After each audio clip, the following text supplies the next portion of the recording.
41. Première question, il fallait compléter les égalités de vecteurs. Alors, vecteur ED. ED, donc il est là, égale vecteur CJ. ED et CJ. Donc déjà, ils n'ont pas le même sens. Ils sont de sens contraire, il y aura forcément un moins. ED va par là, CJ va par là. Il y a deux graduations, il y a une graduation. Donc, c'est moins 2 fois le vecteur CJ. Petit b, le vecteur FH, il va vers la droite, et le vecteur KB aussi. Donc ce sera positif, je le mets. Encore une fois, ça me permet de me dire, ça y est, je me suis occupé du signe, j'ai plus à y penser. Alors, vecteur FH, c'est 1, 2, 3, 4 graduations. KB, c'est une graduation, donc ça fait 4 KB. Ensuite, CD et AK. CD, il est là, il va vers la droite, et AK aussi. Donc ce sera positif. Ensuite, le vecteur CD, il fait deux graduations. Oula, le vecteur AK, 3, 4, 5, 6, 7, 8, 9, 10, 11, 12, 13, 14. Donc, 14, ça fait un septième. Puisque le vecteur CD, on l'a 14 fois pour obtenir AK. Donc, c'est l'inverse. Ensuite, vecteur DE, il va vers la droite. Vecteur FC, il va vers la gauche dans le sens contraire. Donc, ce sera un moins. Et alors, DE, il fait deux graduations. FC, il fait 2, 4, 6. Donc, il faut 3 fois le vecteur DE pour obtenir le vecteur FC. Donc, c'est un peu le même principe que celui-là. Il faut donc que tu prennes l'inverse. Petit 2. Ah, il fallait aussi compléter. Hop, idem. Alors, GF égale vecteur AJ.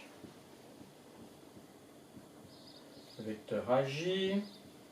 Et ensuite, on nous disait d'en déduire le coefficient K. Et déduire K tel que AJ égale KGF, j'imagine KGF, c'est ça. Alors GF, il est là. Il va vers la gauche. AJ, il va vers la droite. Donc c'est déjà sens contraire, un moins. Alors, GF, je vais le tracer parce que là, il faut bien les voir, c'est un petit peu moins facile, et AJ.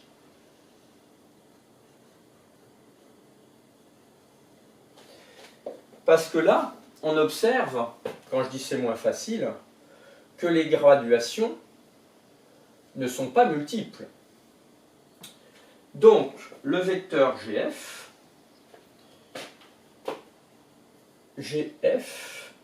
c'est combien de fois le vecteur AJ? Parmi les 3 graduations, là il y a bien 3 graduations, on en a pris 2. Donc ça va faire moins 2 tiers. Je répète, parmi les 3 graduations du vecteur AJ, on en a pris 2. Donc c'est bien 2 tiers de tout ça. Si on prend 2 tiers de 3 parts, ça nous en fait bien 2 parmi 3, 2 tiers. En déduire K, ben en fait, on les a changés de place. C'était un peu ce qu'on a fait ici oralement. Donc ici, K, il va être égal à moins 3 demi.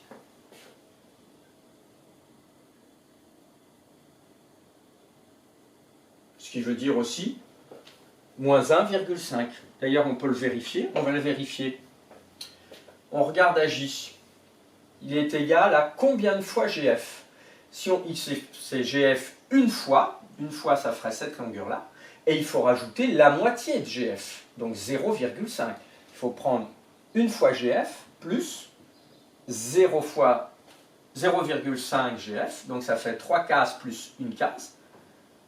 2 cases, pardon, plus une case. Ça nous fait bien, au total, 3 cases. Enfin, quand je dis case, graduation. Ensuite, quelle est l'image du point E par la translation de vecteur 2AD?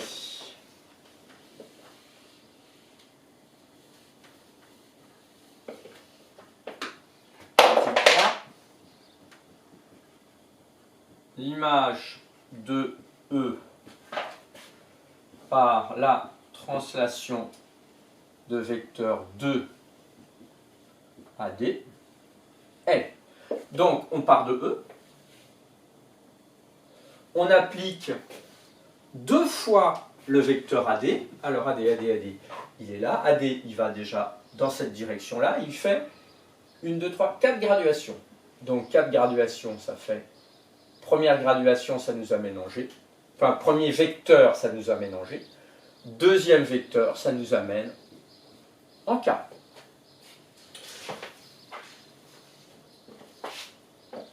Et enfin, l'image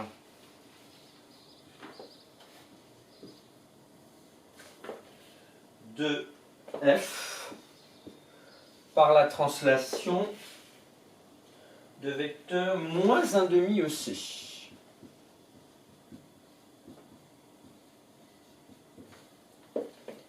Est. Alors, on part de F, il est là. On lui applique alors le vecteur EC. EC, il serait ici. Mais on n'en prend pas EC, on prend moins EC. Donc ça veut dire qu'on applique dans ce sens-là. Et 1,5, donc la moitié, donc 2 graduations. Donc on partait de F, on arrive donc à G.